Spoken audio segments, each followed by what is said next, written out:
যুবভারতীর অরাজকতা অনভিপ্রেত, এটা ফুটবল ও ফুটবল প্রেমী বাঙালির অসম্মান। অনেকের মধ্যে আমন্ত্রিত ছিলেন বাংলা ফিল্ম ইন্ডাস্ট্রির তরফে শুভশ্রী গঙ্গোপাধ্যায়। এই অরাজকতার মধ্যে নিজের উপস্থিতির খেসারত দিতে হচ্ছে ওকে। ওর অপরাধ সোশ্যাল মিডিয়ায় মেসির সঙ্গে ছবি পোস্ট করা। কিছু রাজনৈতিক নেতা গোটা ঘটনার আগে পরে না থেকেও মন্তব্য ছুঁড়ছেন, বলছেন একজন সিনেমার নায়িকার ওখানে থাকার কি দরকার। তাদের উদ্দেশ্যে বলি, শুভশ্রী গঙ্গোপাধ্যায়কে কতটুকু চেনেন আপনারা? অভিনেত্রী বলে তিনি মেসির ভক্ত হতে পারেন না? একজন মানুষের লিঙ্গ, পেশা, সম্পর্কের নিরিখে একাধিক সামাজিক পরিচয় থাকে। শুভশ্রী মা, কখনো স্ত্রী, কখনো অভিনেত্রী, কখনো বন্ধু, আবার কখনো ফ্যান। অভিনেত্রী শুভশ্রী গঙ্গোপাধ্যায়কে টার্গেট করে মিম তৈরি করছেন। মাঠের মধ্যে যা কিছু হয়েছে তার সঙ্গে শুভশ্রীর কোনো যোগাযোগ নেই। তিনিও আপনাদের মতোই ফুটবলের মহাতারকাকে দেখতে গেছিলেন।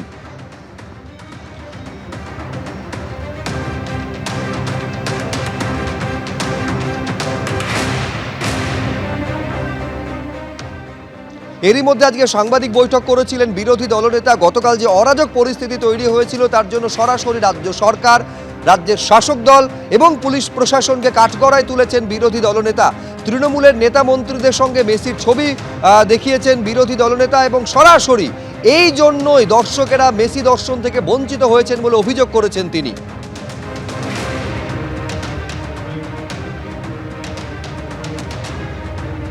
যখন রাজ্যের শাসক দলকে একহাত নিচ্ছেন বিরোধী দলনেতা, তখন তৃণমূল কংগ্রেসের কি প্রতিক্রিয়া, কি বলছেন দেবাংশু ভট্টাচার্য, দেখব। লোক মেসিকে পেলে সবাই তাকে ঘিরেই থাকবে। সাধারণ মানুষের কাছে যদি মেসির অ্যাক্সেস আসে, তারা যে ব্যাকগ্রাউন্ডেরই হোক না কেন, তারা তার সঙ্গে ছবি তোলার, ঘিরে ধরার চেষ্টা করবেনি। এটাই ন্যাচারাল। তারা তাকে দেখে আসছেন টিভিতে, তারা তার ভক্ত। এখন উদ্যোক্তাদের উচিত ছিল সেই জায়গাটাকে অ্যাভয়েড করার জন্য প্রপার ব্যবস্থা করা, যে ব্যবস্থাটা তারা করতে পারেননি বলে আজকে এই ক্যাওসের সৃষ্টি। সেই কারণে উদ্যোক্তা অ্যারেস্ট হয়েছেন। শুভেন্দুবাবুর এত বড় বড় কথা বলার আগে মাথায় রাখা উচিত যে সরকার আয়োজিত কুম্ভ মেলাতে কতজন পদপিষ্ট হয়ে মারা গেছে, কিংবা কদিন আগে ব্যাঙ্গালোরে কি ঘটনা ঘটেছে, কিংবা কদিন আগে দিল্লির বিস্ফোরণে কি হয়েছে, তখন কেউ কোথাও কিন্তু পদত্যাগের কথা বলেননি। আর কালকে যে ঘটনাটা ঘটেছে, একজন মানুষের সাথেও কিন্তু কোনো ক্ষতিকর পরিস্থিতি ঘটেনি। এই নিয়ে যখন আজও রাজনৈতিক তরজা চলছে, কিন্তু গতকাল যে দর্শকেরা গেছিলেন, যে মেসি ভক্তরা স্টেডিয়ামে গেছিলেন, কাঁড়ি কাঁড়ি টাকা খরচ করে টিকিট কিনে গেছিলেন, তারা যখন তাদের প্রাপ্য থেকে বঞ্চিত হলেন, এক ঝলক মেসিকে দেখতে পেলেন না, ক্ষোভ উগরে দিয়েছিলেন এবিপি আনন্দর সামনে। কি বলেছিলেন গতকাল তারা, দেখব। লজ্জা লজ্জা, বাংলা লজ্জা। এতগুলো টাকার টিকিট কেটে কোনোভাবেই দেখা যায়নি। একদম আনঅর্গানাইজড প্রশাসন, আনঅর্গানাইজড। যিনি হচ্ছে কন্ডাক্ট করছেন তিনি এরকম করে সেলফি তুলছে মেসির সাথে। আরে আমাদেরকে দেখতে দিন। আপনি রড্রিগো ডেপলকে এনেছেন, আপনি লুইস সুয়ারেজকে এনেছেন, যাকে যাকে এনেছেন, একটু মেসির সাথে একটা চারটে রাউন্ড তো মারান। Penalty shoot out event, where is that? আমরা ইতনা দূর সে আয়ে, ব্যাঙ্গালোর সে ইধর আয়ে, but nothing was there. Minimum শিক্ষা থাকা দরকার, এরকম পার্সোনালিটি আনলে কিভাবে ক্রাউড হ্যান্ডেল করতে হয় সেইটা আগে গ্রাফ করতে হয়, যে কি কি করণীয় কি কি করণীয় না। সেই শিক্ষাটাই হচ্ছে আমরা অশিক্ষিত, আমাদের অ্যাডমিনিস্ট্রেটিভ হচ্ছে অশিক্ষিত, যারা অর্গানাইজ করেছে তারা হচ্ছে অশিক্ষিত। কি করা যাবে, যা হয় তাই নেটফল। People who are sitting in the stands were not able to see at least even a glimpse of him. We came from Kerala.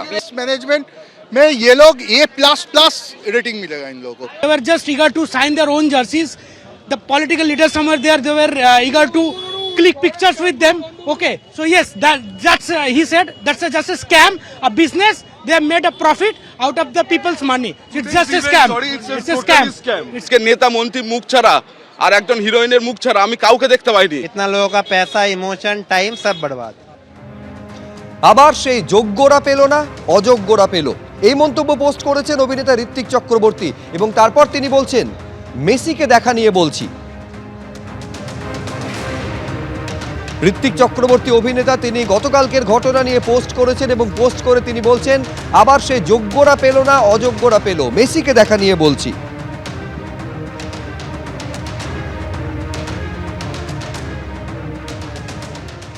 আর এরই মধ্যে তাৎপর্যপূর্ণ পোস্ট করেছেন তৃণমূলের রাজ্য সাধারণ সম্পাদক কুণাল ঘোষ। তিনি বলছেন, একজন প্রভাবশালীও যেন ছাড় না পান। যুবভারতী মেরামতির খরচ সরকারি কোষাগার থেকে কেন যাবে? যারা মেসির সঙ্গে ছবি তুলছিলেন, নিজেদের ছবি তোলাচ্ছিলেন, তালিকা তৈরি হোক, তারা কে, কোন অধিকারে ওখানে ছিল, প্রকাশ্যে আসুক।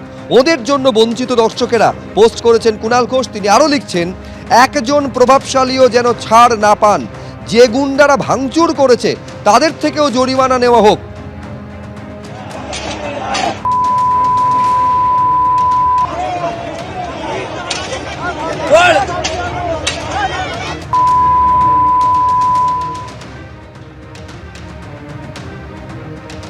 আর এই গোটা ঘটনা প্রসঙ্গে সাংবাদিক বৈঠক করে আক্রমণ করেছেন রাজ্যের শাসক দলকে বিরোধী দলনেতা। তিনি বলছেন তৃণমূলের ফুটো জাহাজে জল ঢুকতে শুরু করেছে, এপ্রিলে সলিল সমাধি হবে। কি বলেছেন দেখব। কার্বাইড দিয়ে যেমন ফল পাকানো হয়, তেমনি মুখ্যমন্ত্রীর ক্ষয়িষ্ণু জনপ্রিয়তা, তৃণমূল মানেই চোর, ফুটো জাহাজ জল ঢুকছে, এপ্রিল মাসে সখাত সলিল তলে যাবে, তার আগে তিনি কার্বাইড দিয়ে কাঁঠাল এবং আম পাকানোর মতো মেসিকে দিয়ে খেলা হবে করতে গিয়েছিলেন, উল্টো খেলা হয়ে গেছে। তাই গাড়ি ঘুরিয়ে নিয়ে পিসিকে তার 15 বছর রাজত্বে প্রথমবার মার ছুট, প্রাণ বাঁচিয়ে ছুটতে হয়েছে। গাড়ি ঘোরানোর দৃশ্য ভিডিও আমার কাছে আছে, আমি পরে ছাড়বো। যেভাবে গাড়ি ঘুরিয়েছেন অ্যাক্সিডেন্ট হয়ে ছুটে পালিয়ে গেছেন, কোথায় পালিয়ে গেছেন কেউ জানেন না। কালীঘাটে গেছেন না নবান্নতে গেছেন না পুলিশ লাইনে ঢুকে গেছেন, বডিগার্ড লাইনে, কেউ জানেন না। তাই আমরা এই ইস্যু ছাড়ছি না। যুব মোর্চা আজকেও রাস্তায় থাকবে, আগামীকালও প্রোটেস্ট হবে। এ সবে শুরু। এবিপি আনন্দ, এগিয়ে থাকে, এগিয়ে রাখে।